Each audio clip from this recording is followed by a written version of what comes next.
계속해서 요한복음 강해 말씀 듣도록 하겠습니다. 하나님의 어린 양, 이 제목으로 은혜를 나누기 원합니다. 세례 요한이 예수님을 가리켜서 두 번이나 보라 하나님의 어린 양이로다, 바리새인들 앞에서 또 제자들 앞에서 보라 하나님의 어린 양이로다. 이 하나님의 어린 양이라는 단어는 라틴어로 더 잘 알려져 있습니다. 보라가 에케죠. 에케 아그누스 데이.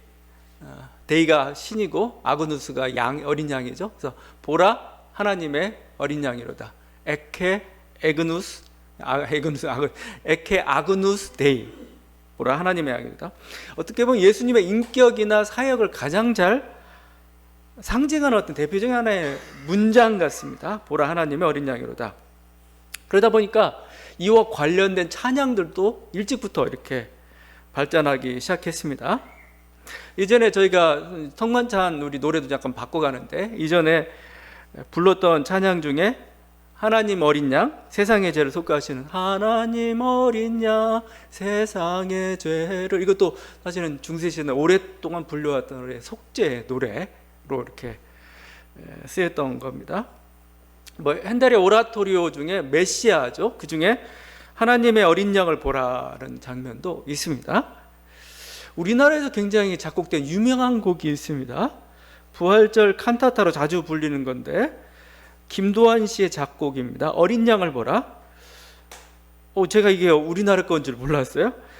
여러분 잘 알 겁니다. 세상 죄 지고 가는 어린 양을 보라. 제가 안 하는데 하여튼 그런 거죠. 어린 양 보라, 어린 양. 굉장히 감동적이어서, 너무나 음악성이 뛰어나고 괜찮아서 이거 어디 외국 어떤 중세시대 곡인 줄 알았더니 김도환 씨 작곡이라고 이렇게 나왔어요, 한국에서.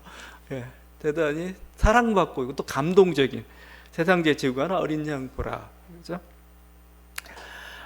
똑같은 그 장중함으로 우리에게 이 하나님 어린 양 노래가 작곡된 게 있는데, 20세기에 사무엘 바버가 작곡한 아그누스 데이라는 게 있습니다. 이 영화는 이게 영화의 삽입곡으로도 나왔는데, 그 영화의 삽입곡 때문에 더 유명해졌던 것 같습니다. 영화 플래톤의 삽입곡입니다. 여러분 기억날지 모르겠어요. 플래톤이 워낙 30년 전에 이렇게 만들어졌던 그런 영화인데, 베트남 전쟁으로 인한 어떤 인간성 상실, 어떤 그 전쟁의 참상들, 이념이나 정당성들은 다 사라져버리고 인간성 파괴된 베트남 전쟁을 고발을 한 영화들이 나왔는데, 그중 하나가 이 플래툰입니다. 근데 이 테마 음악이 바로 이 아그누스 데이여서 아주 장중하고 막 묵직하게 깔려가지고 딱 듣는 순간 그 노래였지, 이렇게 알게 됩니다. 어떤 그 참상, 아픔, 인간성 상실들을 잘 보여주고, 이게 역설적으로 이 아그누스 데이라는 그 테마곡이 울리는데 뭔가 그게 더 정화해주는 느낌도 들기도 하고 그렇습니다. 이 하나님 어린 양이라는 주제는 이런 음악, 찬양뿐만 아니고 어떤 예술 작품은 그림 같은데, 이렇게 또 자주 상징적으로 예수 그리스도 상징할 때 항상 하나님 어린 양으로 이렇게 상징이 되었습니다. 그 16세기 초에 완성된 작품 중에 그리네발트의, 독일이죠, 그리네발트의 십자가에 달린 그리스도라는 그 재단화가 있습니다. 이젠하임 성당에 있습니다. 십자가에 달린 그리스도. 그리네발트의 이 그림은 너무나 유명해가지고 사람들이 그것만 보러 약간 촌인데 그쪽을 찾아가기도 하고 그렇습니다. 대단한데, 예수님의 고통을 가장 적나라하게, 아주 그냥 정말 적나라한 말밖에 할 수밖에 없는, 그렇게 표현했다는 그런 평가를 받습니다. 그 재단화가 있는데 그 한 중간에 재단화는 이렇게 닫기도 하고 열기도 하고 막 그렇습니다. 또 바꾸기도 하고. 근데 그 한 중간에 그 중앙이 압도적인 크기로 그 십자가에 달린 예수 그리스도. 그러니까 당시는 원근법이나 이런 것들이 막 알려진 때 16세기 초거든요. 근데도 불구하고 원근법 무시하고 그냥 예수 그리스도만 중앙에다가 아주 큰 모습으로 거인처럼 이렇게 그려놨는데, 고통받는 거인이죠. 비례는 무시했죠. 근데 하여튼 그 보면은 팔은 막 뒤틀려 있습니다. 큰 대못이, 엄청난 대못입니다. 그 대못에 박힌 손은 격렬을 일으킨 듯 이렇게 부채살처럼 펴져 있습니다. 그리고 두 발에도 대못이 박혀 있고, 뼈가 도출된 발에서는 피가 연신 흘러내립니다. 가시관도 독살스럽습니다. 그리고 머리를 찔렀고 예수는 한쪽으로 고개를 떨구고 있습니다. 고통스러운 듯 벌린 입은 목마름으로 하얗게 질려 있고요. 더 끔찍한 게 예수의 몸입니다. 예수의 몸인데 마치 문둥병 환자처럼 이렇게 상처들로 막 완전히 뒤덮여 있는데 특별히 온몸 구석구석에 가시들이 박혀 있습니다. 그 가시들이 박힌 것을 온몸에도 다 이렇게 표현해 놓고 상처들을 표현해 놓고 있죠. 그리고 아주 예수는 숨가본도 이렇게 그렇고 가슴뼈들은 다 드러나 있고 옆구리는 찢겨져 있고 거기 또 피가 나오고 있죠. 그런 클로즈업된 그 예수 그리스도를 그리고 주변에 이제 또 주변 인물들이 있죠. 실신한 성모 마리아, 그를 부축하고 있는 요한, 십자가 밑에서 경비하고 있는 막달라 마리아, 각자의 각양의 모습들입니다. 그 맞은편에 있는 게 세례 요한입니다. 오늘 나온 대로 요한복음의 이 말씀을 그대로 형상화했습니다. 세례 요한이 있는데 세례 요한 그 뒤로 그는 흥하여야겠고 나는 쇠하여야 하리라. 요한복음 3장 3절에 나온 말씀입니다. 그는 흥하여야 하겠고 나는 쇠하여야 하리라. 이 문구가 그려져 있고 제 포인트는 여기인데 세례 요한 발치에 어린 양이 작게 그려져 있습니다. 어린 양 한 마리가. 근데 어린 양 한 마리가 십자가를 이렇게 안고 있습니다. 십자가를 안고 있고 그 목에서는 피가 나오는데 그 피가 이 성찬 잔에 이렇게 딱 받아지는 이런 형상의 그림이죠. 예수 그리스도가 어떤 분이시고 또 우리에게 주신 그 대속의 은혜가 뭔가를 그냥 그림으로 상기적으로 잘 보여주고 있죠. 예수 그리스도 흘린 그 피가 세상의 죄를 깨끗하게 해주는, 자유롭게 하는 그 힘을 보여주고 있습니다. 자꾸 무력한 그 어린 양이 세상을 구원하고 있는 모습을 잘 그려놨습니다. 여러분 특별히 요한복음에서는 특별히 세례 요한 아니죠. 사도 요한이 예수 그리스도를 표현하는데 다른 공관 복음서보다 가까이 예수를 봐서 그런지 모르겠지만 자기가 본 예수는 누구냐? 하나님의 어린 양이었다는 건 하나님의 어린 양. 세상 죄를 지고 하나님의 어린 양. 그래서 이거 두 번이나 반복하고 있고 이 장면이 가장 잘 나타나고 있는 게 마지막에 예수님이 십자가에 돌아가실 때 그린의 발트는 아주 비참한 모습으로 이렇게 그려놨지만 어떻게 보면 십자가에 달려있는 그 모든 순간순간들이 의전입니다. 의례입니다. 의례 하나하나가 대표적인 게 예수님이 요한복음에서 12시에 달린 걸로 6시로 나와 있죠. 12시에 달린 걸로 정오죠. 정오. 근데 정오라는 시간 굉장히 중요합니다. 왜냐하면 요한복음 시간으로 볼 때는 그 금요일 오후부터 금요일 저녁부터 6월절이 시작이 됩니다. 6월절 만찬을 해야 되는데 6월절 만찬할 때 양을 잡아야 됩니다. 양 잡는 시간이 오후 12시, 그러니까 정오부터 시작합니다. 요한복음 19장 14절 이날은 6월절의 준비일이요 때는 제6시라 빌라도가 유대인들에게 이르되 보라 너희 왕이로다. 준비일이라고 했어요. 그러니까 6시 저녁부터 시작이 되니까 준비를 해야 됩니다. 준비를 해야 되는데 이거 어떻게 할까 하는데 그때 십자가를 못 박고서 해서 못 박힙니다. 그러니까 마치 양을 잡는 그 시간에 예수도 함께 6월절 양처럼 이렇게 죽임을 당하고 있습니다. 그리고 6월절 양을 먹는 여러 가지 규례들이 있죠. 근데 그 규례 중에 하나가 뼈를 꺾어서는 안 됩니다. 근데 이제 예수님은 달리신 지 얼마 안 돼서 바로 돌아가셨죠. 그러니까 이제 그날 이제 6시부터 6월절이 시작이 되니까 십자가에 만약에 죄수들이 있으면 그 다리뼈를 칩니다. 왜 다리뼈를 치냐면은 보통 이렇게 사람이 죽을 때 십자가에서 피 흘려도 죽는다. 고통스럽게 뭐 그런 것도 있겠지만 더 직접적인 원인은 어떤 그 횡격막 질식사입니다. 그러니까 숨을 못 쉬어가지고 나중에 축 처져가지고 결국은 숨을 못 쉬고 죽게 되는 그런 질식사인데 빨리 죽이려면 어떻게 하냐면 다리를 친 거죠. 뼈를 쳐가지고 이렇게 숨을 못 쉬게 만드는 겁니다. 축 처져가지고 예수를 치려고 갔는데 이미 돌아가신 겁니다. 그래서 그 다리뼈를 치지 못합니다. 근데 그거에 대해서 요한은 하나님 말씀의 성취라고 얘기하죠. 이 일이 일어난 것은 그 뼈가 하나도 꺾이지 아니하리라 한 성경을 응하게 하려 함이라. 하나도 안 꺾인다. 그러니까 십자가상의 그 모든 모습을 6월절 양으로서의 마지막을 보여주는 걸로 지금 요한은 그렇게 그리고 있습니다. 그래서 마지막에 돌아가는 순간에 예수님 옆구리에서 물과 피가 막 흘러나오죠. 물과 피도 그냥 단순한 게 아닙니다. 이 피는 뭐죠? 6월절의 피죠. 그 문설주에다 다 피를 바르게 되면 뭐죠? 이 죽음의 세력이 죄가 오다가 넘어가요. 그래서 6월이라는 게 너물월에서 패스오버잖아요. 죽음이 오다가 그 피를 보면 넘어갔습니다. 그러니까 예수 그리스도 안에 있는 자들, 예수 그리스도를 믿는 자들에게 구원의 구속의 은혜가 주어지는데, 그게 마치 죄가 넘어가고 죽음이 우리를 넘어가는 것처럼 지금 설명하고 있는 거죠. 이게 요한이 설명한 하나님의 어린 양의 모습인데, 지금 가장 적나라하게 또 가장 거기에 합당하게 지금 요한은 설명하고 있는 거죠. 바로 그 어린 양이 우리를 구원하셨다. 근데 우리가 물론 그 어떤 신학적인 여러 가지 것들을 우리가 생각할 수 있겠지만, 또 그게 유월절 양이구나 생각할 수 있겠지만, 이 하나님의 어린 양이라는 게 사람들에게 사랑받았던 이유가 있습니다. 제가 보면은 그 구원의 효력도 있지만 그게 가지고 있는 역설입니다. 역설. 뭐죠?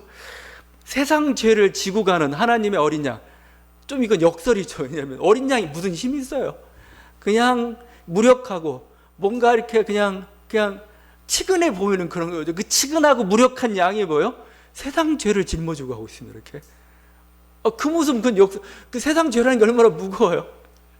나의 죄도 무거운데, 나의 인생의 짐도 무거운데, 모든 사람의 인생의 짐 다 모아놓고 거기다가 온 우주의 죄까지 다 모아놓는데, 그걸 마치 막 이렇게 짊어지고 가는 그 어린 양이라는 것은 좀 역설입니다. 역설이고, 오히려 질 수 있겠나 이런 생각이 들죠.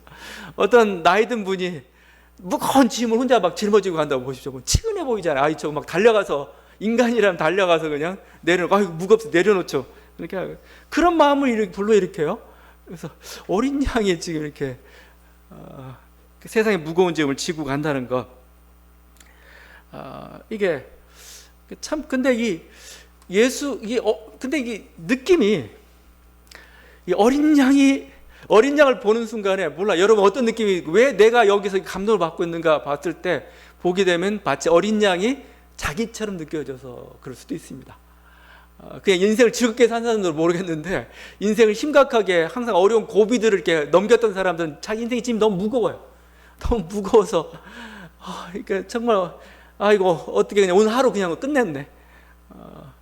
어떻게 빨리 이걸 끝낼 수 있을까? 아니 이런 생각 중에 있는 사람에게 있어서 이 모습은 마치 자기 모습처럼 보여. 그 무거운 짐을 내가 어떻게 저걸 짊어지고 가지? 마치 자기 모습이 투영돼가지고 더 감동적인 그런 것도 있습니다. 여러분 그걸 마치 미처 생각지 못했을지라도 여러분 속에 있는 마음입니다. 인생 버거워, 인생 힘들어. 근데 어린 양이 짊어지고 간다니까 자기처럼 보이는 거예요. 이게 공감을 일으키는 그 힘이죠. 제가 앞에서 그 그리누발트의 그 이제나임 성당에 그 십자가에 달린 그리스도 예수 그 얘기를 했죠. 그 아주 그 리얼한 그 모습, 아주 적나라한 그 모습에서 은혜를 받았던 사람들이 있었습니다. 누구였을까? 수도사들이었을까? 아니면 경건한 신앙인들이었을까? 물론 그럴 수도 있겠죠. 그런 사람보다 더 은혜를 받은 사람 누구냐? 바로 문둥병자들이었습니다. 나병 환자. 왜냐하면 지금 이 그림이 걸려있는 이제나임이라는 곳은 사실은 병원이에요. 병원. 옛날에는 수도원이 그런 역할도 하잖아요. 특별히 문둥병자 수용시설 중에 하나이기도 하고 그랬습니다. 병원이면서 다 하니까.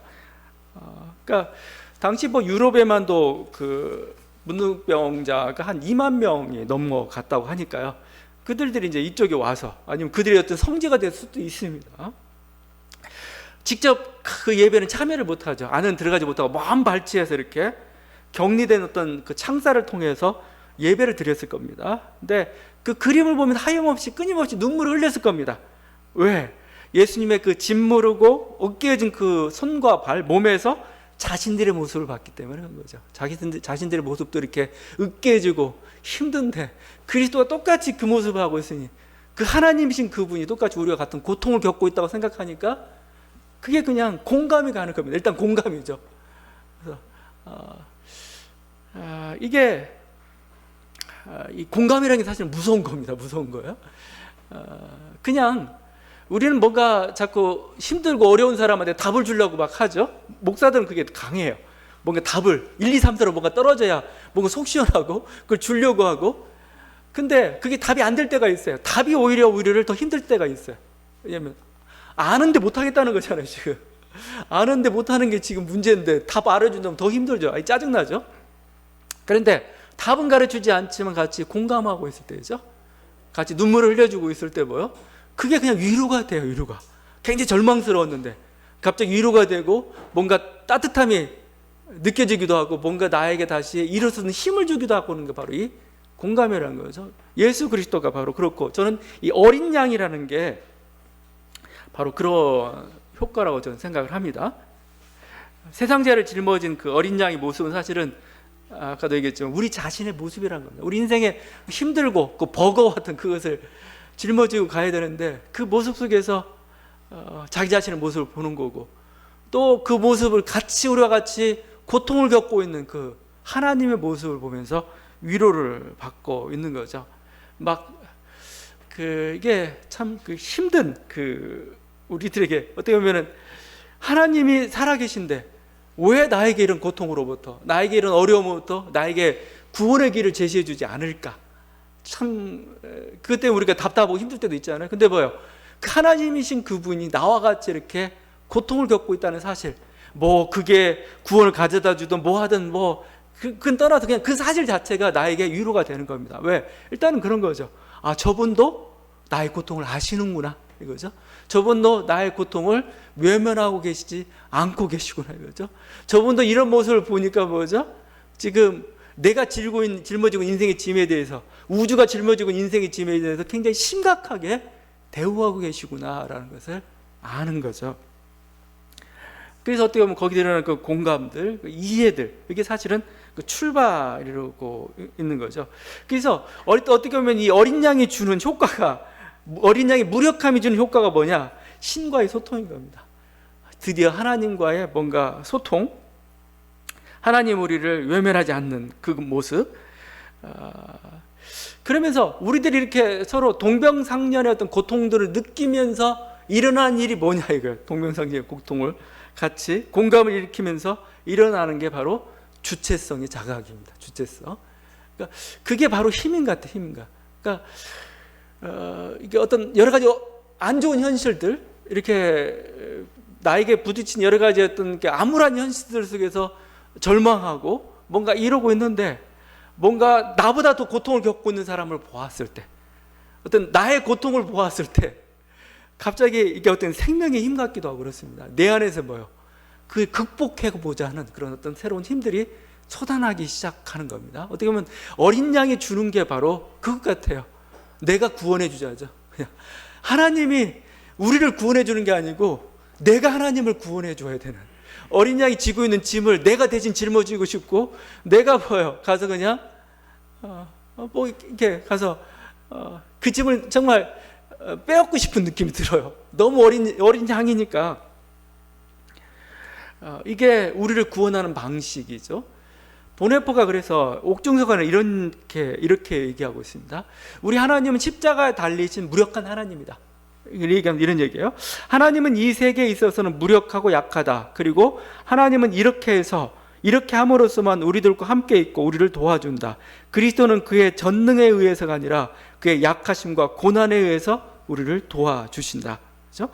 이 점에서 모든 종교와 결정적인 차이가 있다. 인간의 종교성은 인간이 곤궁에 빠졌을 때 이 세상에 있어서의 신의 능력이 호소하도록 인간을 가르친다. 그것은 기계장치 인간이 만든 신이다. 그러나 성서는 인간에게 신의 무력과 고난을 가르친다. 고난을 당하는 신만이 우리를 도와줄 수가 있다. 여러분은 당장 필요한 게 전능한 신이죠. 전능한 아버지. 내가 이 고통으로부터 구원해 줄 수 있는 이 전능한 힘이란 결국, 전능한 신이라는 결국 뭡니까? 일시적으로는 여러분에게 구원을 가져다 줄 수는 있을지 모르겠습니다. 일시적으로. 근데 조금 지나고 나면 인생이 또 다른 게 또 오잖아요. 그럼 우리는 또 하나님께 손을 벌려야 돼요. 이것 좀 어떻게 해주십시오. 또 이렇게 항상 손 벌리는 거지 같은 인생이라고 볼 수가 있는 거죠. 그렇게, 물론 어쨌든 그런 것도 필요하죠. 하나님이 나를 도와내 주셔서. 근데 그 도와주셨을 때 항상 거기에 매이면 안 되는 거죠. 예수님이 하셨던 말씀이 뭐예요? 내가 본 표적을 보고 나를 믿느냐 이거죠. 그냥 네가 빵 보고 나 보러 왔구나. 물론 처음엔 빵으로 와요. 빵 때문에 와요. 기적 때문에 옵니다. 그 때문에 나에게 뭔가 희망이 보였고 내가 나음을 받았기 때문에 그렇습니다. 근데 항상 기적에만 있으면 안 되죠. 항상 빵에만 매달려 있으면 안 되죠. 이제는 뭐죠? 어른이 돼야 되죠. 자기가 빵을 만들어내야 될 수도 있는 거고, 위기를 극복해서 뭐죠? 이제 스스로 그 위기 속에서 견디는 법들도, 이겨내는 법들도 우리들이 배워가야 되는 거죠. 이게 바로 주체성이라는 표현을 쓰고 있고, 자각이라는 표현을 쓰고 있고, 성일화된 세계라는 표현을 쓰고 있습니다. 우리 기독교가 잘못하면 자꾸 우리 한 사람 한 사람 너무 아이들 취급을 하고 말아요. 정말 그래요. 정말 그런 식으로 한 사람 한 사람 뭐 밖에서는 뭐 위대한 어떤 뭐 사업가요, 뭐 검판사요, 아니면 교수요. 근데 교회 들어오면 바보가 돼요. 바보가 돼가지고 생각도 못해. 뭐 항상 순종, 뭐 하나님 주는 것만 먹어. 물론 이게 좋을 수도 있는데 스스로 이제 생각을 해야 되는 거죠. 한번 받았으면 그렇구나, 감사합니다, 내가 이 받은 힘을 가지고 다시 한번 일어서겠습니다, 이렇게 가는 거죠. 근데 바로 지금 보네퍼가 얘기하고 있는 것, 하나님의 어린 양이 얘기하고 있는 게 뭐예요? 이제 내 안에서 네 힘으로 일어나는 겁니다. 이제 네 힘으로 뭐죠? 근데 제가 내 힘이라고 자꾸 얘기했지만 내 힘이 아닌 겁니다. 우리 안에 뭐예요? 성령이 계시다는 겁니다. 계속 얘기하는 게, 너 안에 생수의 강이 흐르고 있다는, 생수의 강이. 생수의 강이, 너희 안에 성령이, 성령. 하나님께 너에게 성령을 주셨고, 이제 뭐예요? 너희가 이 성령을 의지해서 나가라는 거죠. 이제 주체성이 자각이라고 얘기했지만 제가 다른 식으로 표현하기에는 내 안에 있는 예수를 발견하는 거죠. 내 안에 있는 예수. 바깥에 있는 예수만이 아니고, 항상 기도하고 청혼하고 이렇게 가는 예수가 아니고 내 안에 있는 예수가 있어요. 그 예수를 우리들이 발견하는 그 작업들, 그렇죠? 그걸 어떻게 하고 있느냐? 지금 하나님이 어린 양의 모습으로, 무력함의 모습으로 네가 날 좀 도와줘야 돼. 네가 날 좀 도와줘야 돼. 하나님, 제가 도와주겠습니다. 하나님, 같이 좀 어려움이 있는데 같이 한번 이거 돌파해 봅시다. 내가 힘든 당신 도와주시고, 당신 힘들 땐 제가 이렇게 도와주겠습니다. 같이 갑시다. 이렇게 바로 어떤 우리가 본 이 어린 양이라는 것, 물론 이런 어떤 어린 양의 모습 속에서 우리들이 절망에 빠지는 사람들도 분명히, 뭔 신도 저렇게 무력해. 그래서 사실은 어떻게 보면은 그 니체가 굉장히, 누구는 신앙적인 사람이라고 얘기해요. 니체는 굉장히 신앙적인 사람이었다. 제가 니체의 시를 한번 갖다 읽어줘야 될 텐데, 거기서 신을 갈구하는 그런 시가 있습니다. 니체 이름 딱 빼놓고 누구냐 하면은 굉장히 경건한 수도사의 모습으로 보입니다. 그러면 니체는 왜 신은 죽었다고 얘기했느냐? 결국 제 얘기는 네 안에 있는 신을 발견하라는 얘기인가 사실은 또 마찬가지라고 생각을 해요. 자꾸 인간처럼, 그 어린아이처럼 외부에 있는 그 속에서 그걸 구하지 말고 뭐예요? 네 안에 분명히 위대한 것이 있는데, 위대한 것, 그냥 인간성으로 설명할 수 있는 그것만은 아닙니다. 그래서 성경에서는 성령이라고 지금 얘기하고 있습니다. 네 안에 위대한 선물이 있는데 그거 너 다시 보고 그 힘을 의지해서 위기를 돌파해 가라는 거죠. 신을 죽임으로써 뭐죠? 내 안에 있는 신을 깨우는 거죠, 사실은요. 이게 저는 성령이라고 생각하고, 우리 주님께서 어린 양을 통해서 우리들에게 주시고자 하는 메시지고, 그 힘이라고 생각을 합니다. 이게 어떤 어린 양을 느끼면서 우리가 갖게 되는 역설 속에서 느끼는 어떤 공감, 아니면 그것에 다시 일어나게 만드는 그 힘들이죠. 이런 위기 속에서 아예 그냥 절망한 사람도 분명히 있긴 있어요. 근데 그래서 우리 항상 고난이라는 게, 어려움이라는 게, 이게 뭐예요? 항상 우리들이 긍정적인 힘만은 아니죠. 어떤 사람은 그것 때문에 더 화가 나고 분노가 나고, 어떤 사람들은 그냥 절망해버리고 아예 포기해버린 사람도 많습니다. 근데 하나님은 뭐예요? 이런 위험을 각오하셔요. 각오하세요? 이런 위험을 각오하십니다. 왜? 그래야 진정한 우리들이 구원에 이를 수 있기 때문에 그런 거죠.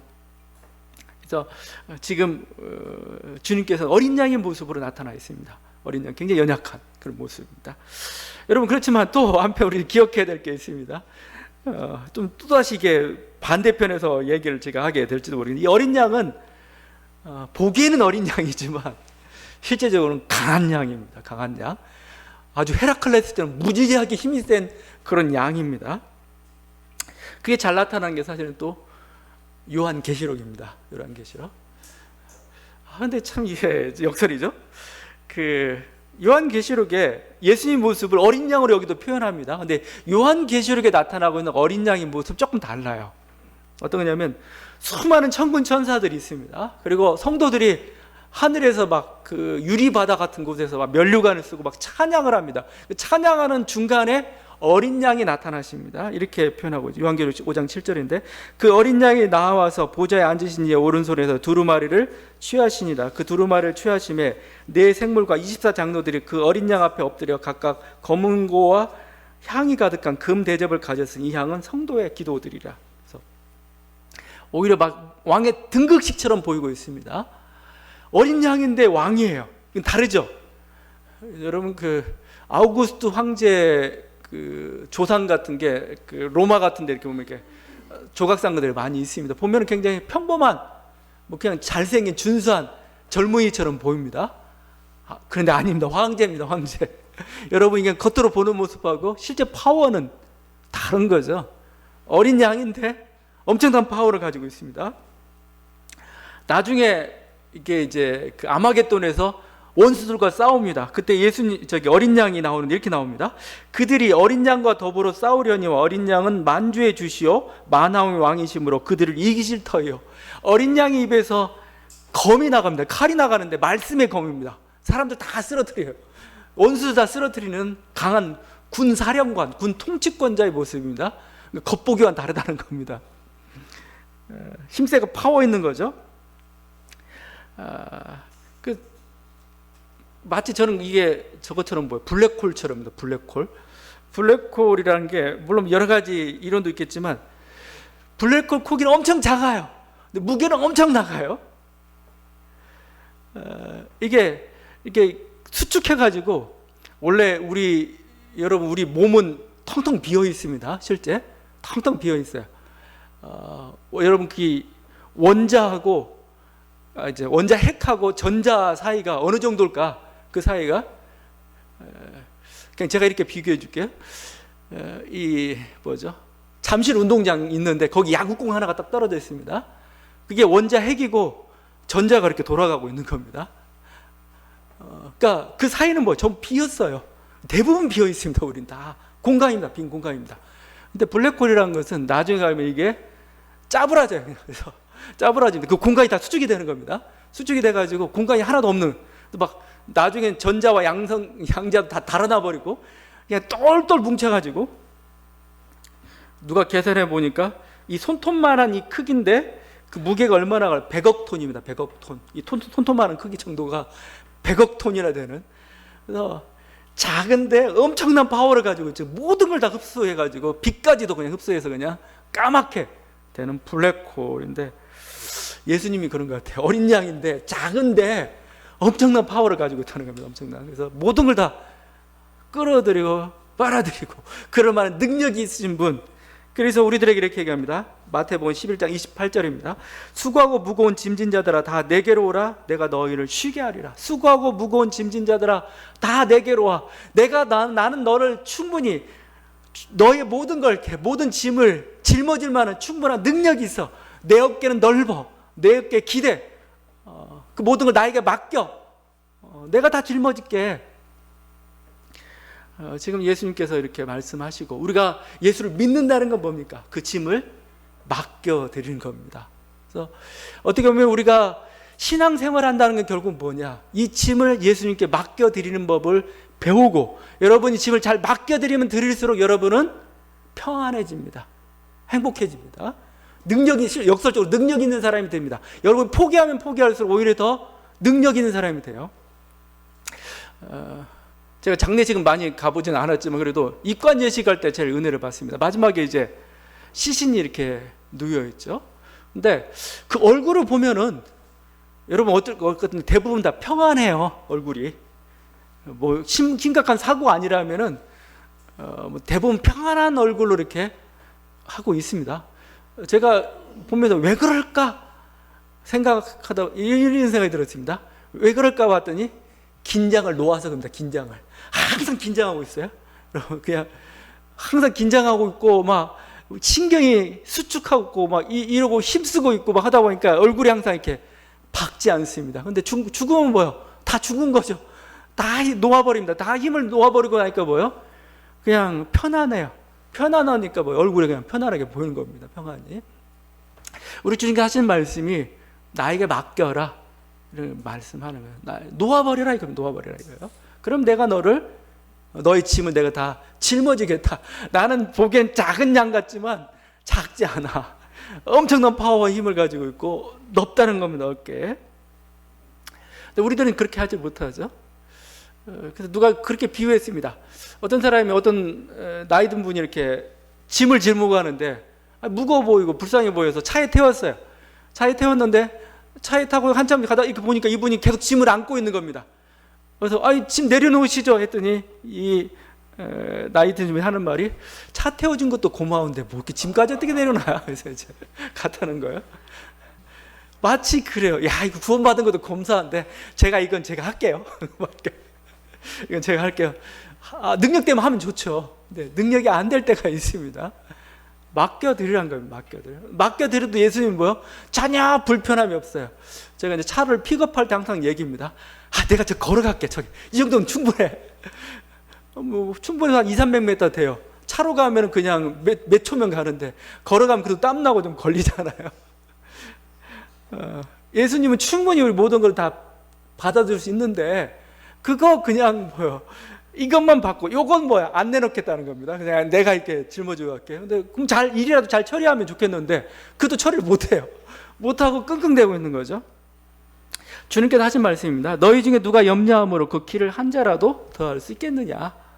제가 우리들이 맡겨놓아야 될 짐 중에 이런 겁니다. 이게 우리들이 막 그냥 아주 게을리게 살라, 그냥 아무런 계획 없이 살라는 얘기 아닙니다. 최선을 다하라는 겁니다. 최선을 다하지만 결과는 하나님께 맡겨드려야 되는 겁니다. 내가 최선을 다해서 살았어요. 살았는데도 불구하고 결과가 안 좋았어요. 그걸 자기가 탓하기 시작하면 우리는 어떻게 할 수가 없습니다. 항상 그래서 가정법이죠. 내가 그때 이렇게 했더라면, 내가 이렇게 했더라면, 그건 인간으로서 할 수 없는 그거예요. 근데 그런 뭐뭐 했더라면 만약에 자기 인생에 비극고 어려운 일이 있었다면 거기에 빠지기 시작 우리는 더 이상 어떻게 해낼 수가 없는 겁니다. 그건 우리가 어쩔 수 없는 거예요. 여러분이 할 수 있는 건 해야 되는 건 뭐냐면 밥 열심히 먹는 거예요. 그게 여러분이 최선을 다하는 거고 키를 잘하게 하는 건 하나님인 거죠. 하나님. 그건 맡겨드려야 돼요. 근데 마치 키 잘하는 것도 키 잘하게 하는 것도 자기 몫인 것 마냥 왜 안 잘하지? 나는 잘 먹었는데 왜 안 잘하지? 갑자기 자기 인생 원망하고 자기 능력 원망하고 이제는 이게 어떤 자포자기 해버리고 그건 아니라는 겁니다. 그건 자기가 맡아야 될 짐이 아니에요. 우리 주님이 짐을 내놓으라고 할 땐 바로 그거죠. 어떻게 보면 인생의 결과의 짐이라고. 전 결과의 짐이 가장 중요한 맡겨놓아야 될 그런 짐 같아요. 그걸 자기가 책임지겠다고 하면 안 되는 겁니다. 나는 최선을 다하겠습니다. 다하겠지만 그 결과는 하나님께서 알아서 하시는 거고 하나님께 맡겨드려야 하는 거죠. 그 좋은 결과가 나왔으면 찬양하십시오. 근데 열심히 했는데도 불구하고 결과가 좋지 않았어요. 그건 뭐죠? 그땐 또 하나님을 찬양하십시오. 왜냐하면 선하신 하나님께서 선하신 계획과 뜻대로 이루어 주실 것이다. 여러분 그래서 그 중동에서 하는 말이 있잖아요. 이것도 저는 괜찮은 말 같아요. 인샬라. 하나님의 뜻입니다. 신의 뜻입니다. 괜찮다고 신의 뜻. 여러분도 이 말 우리 써야 돼요. 이렇게. 나 열심히 했는데 나한테 다 신의 뜻입니다. 어떤 하나님의 선하신 뜻이 있으시겠죠.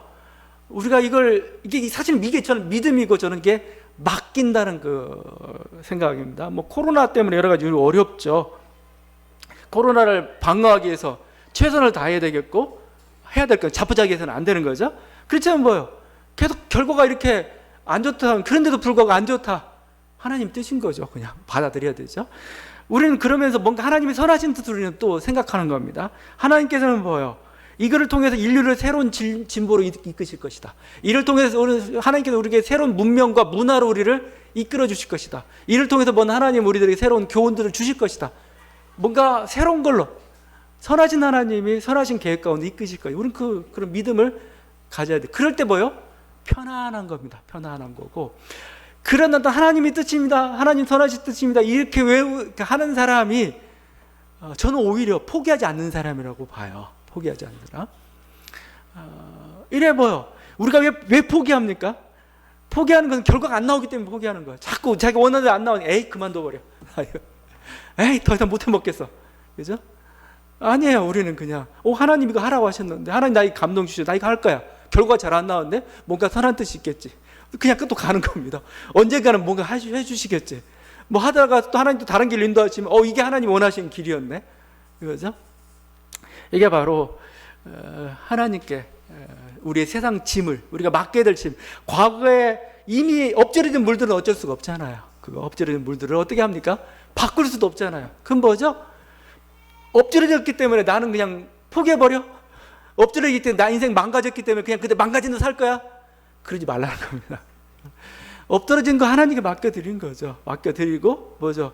하나님께 책임을 져주고 나는 뭐죠? 다시 어긋난 그 길로부터 다시 최선의 길을 또 찾아가는 겁니다. 원래 원하였던 그 길로. 그래야 되는 거지. 자기가 책임지려니까 엎드러진 물 못 받고 또 자기가 원하는 결과 안 나와. 그러니까 포기해버리고 더 악한 길로 가버리는 거죠. 그러지 말라는 겁니다. 우리 주님께서는 그 넓은 어깨로 우리의 모든 짐을 다 짊어지시겠다고 말씀합니다. 맡겨드리십시오. 그분이 세상 짐을 지고 간 어린 양입니다. 그 어린 양은 그냥 작은 양이 아니에요. 약한 양이 아닙니다. 강한 양입니다. 충분히 넓은 어깨를 가시는 분입니다. 그분께 우리 짐을 맡겨드리신 저희 여러분 되겠습니다. 기도하시겠습니다.